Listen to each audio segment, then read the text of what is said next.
island of Kauai is one of my favorite places to visit on Earth. But there are some things that you need to know before you visit this island, as it's very different from the other three. So stay tuned, we're going to dive into what you need to know before you visit the island of Kauai.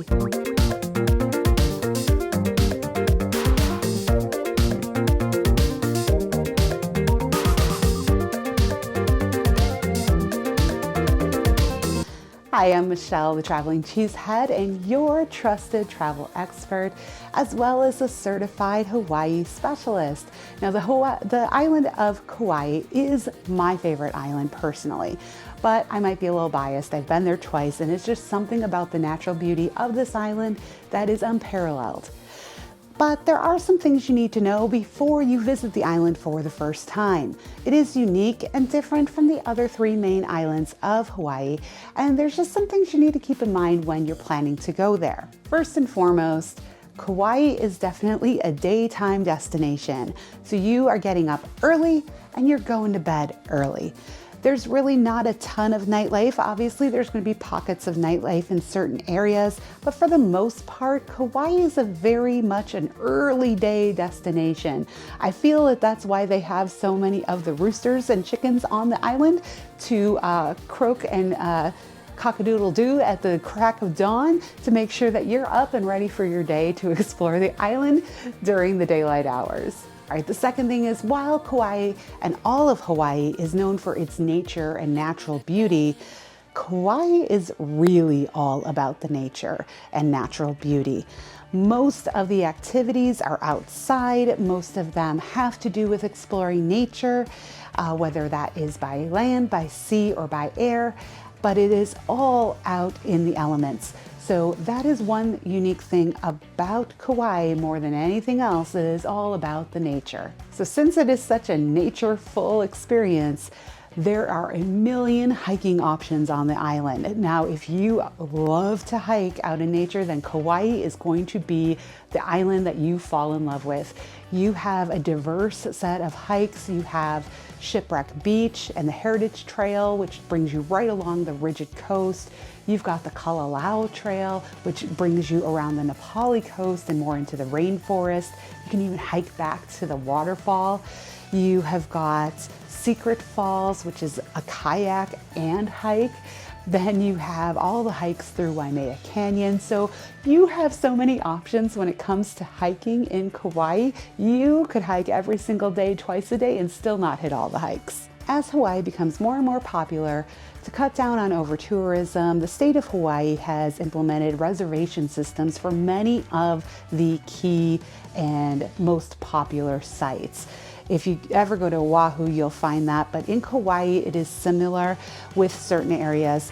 One of those being Haena State Park, if you want to go explore Ke'e Beach or the Kalalau Trail. You do need to make reservations ahead of time, so make sure you plan early and reserve an entry time.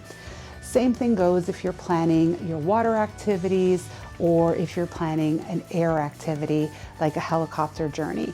You want to plan those things out in advance because availability is low, so you want to make sure that you get to experience the things you want to experience.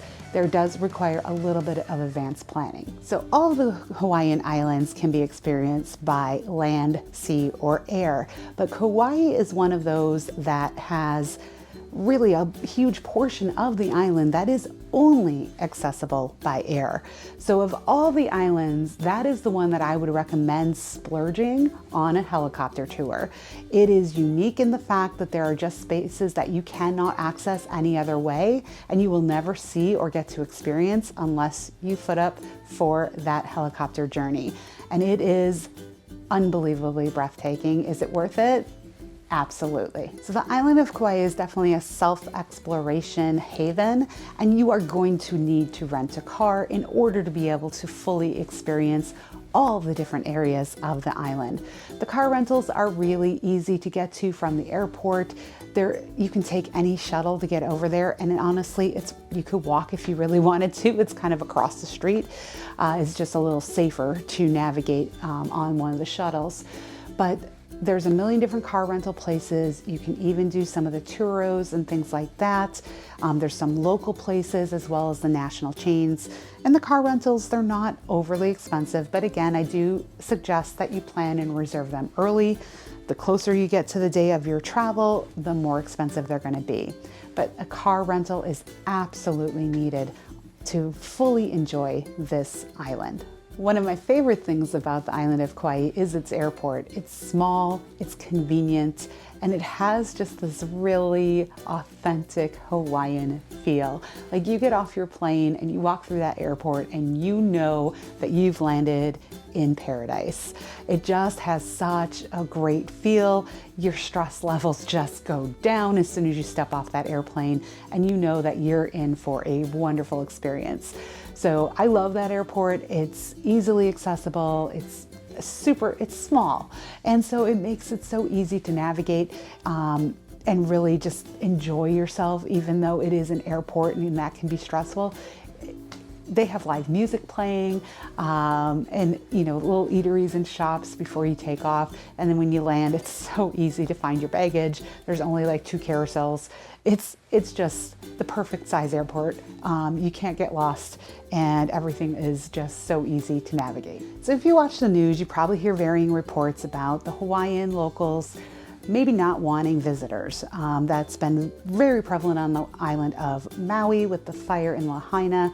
There's a lot of reports on that, but it's also in general on all of the Hawaiian islands. Anytime you're going to a super touristy destination like Hawaii, sometimes the locals get displaced, and that can cause a little bit of conflict.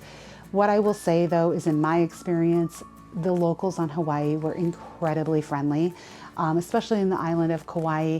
They were very, they offered a lot of help. They were very informative. I think if you're respectful to the place that you are visiting, then they are very welcoming to you. It's when you're disrespectful and inconsiderate, that's when you get these reports of them not wanting any visitors. They do want visitors. They need visitors. Their main industry is tourism.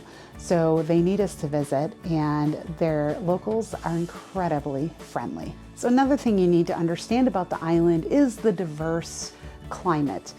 On the north side, this is more the rainy side. Now, the Garden Isle in general is more rainy than the other islands, but Kauai has a very wet side and a very dry side. So the north side of the island near Princeville and Hanalei, that area is very rainy. You just have to prepare for that. It's going to be a little cooler up there and a lot more rainy. Whereas the south side and the South Shore near Poipu and even Waimea and Waimea Canyon, that is much more the drier side. So you can decide where you want to stay. I mean, honestly, the rainstorm can come through at any time. You are on a tropical island, but in general, north side equals rainy, south side equals dry. So with that being said, like I said, rain will happen. Spontaneous rain will happen. So just be prepared when you're going out. You might want to carry a little poncho, a little umbrella, because a random rain downpour can just happen when you're out hiking, when you're out enjoying the sights. It generally is not a washout type of situation, but it is definitely a little rainy from time to time. So just be prepared for that. But you can also have a gorgeous sunny hot day as well and have no rain. But you can also you're at the North Shore in the morning and it's rainy all day, and you come down to the South Shore and it's bright and sunny. So spontaneous rain will happen.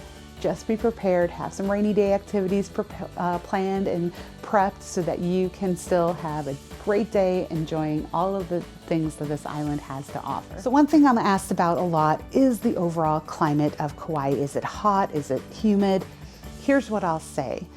The island breezes are amazing. We stayed up in Princeville for part of our stay, and we did not have air conditioning. And you will find this a lot in the Hawaiian Islands, and that is because you get to enjoy the trade winds. And I will say it cools off so nicely in the evening, just crack open your windows and you have a beautiful breeze. It's nice and cool, very comfortable for sleeping. You also mostly have ceiling fans of some sort in your accommodation. So don't be put off just because there's not air conditioning. A lot of people get concerned about that because they think, oh, Hawaii's hot, because you're comparing it to something like the Caribbean or like Florida. The humidity in Florida and the Caribbean is completely different than Hawaii. Hawaii is not as humid. It's humid, but it's not as humid. It's not as stifling. So the climate is a lot more comfortable. Right? So those are the things that I think you really need to know about going to Kauai and having a great experience. If there's anything I missed or any questions you have that I didn't answer, make sure you put them in the comments. I'd love to start a conversation with you. I hope you found today's video helpful. Don't forget to comment, like, and subscribe. And until next time, travel safe. Where are we going next? Let's go.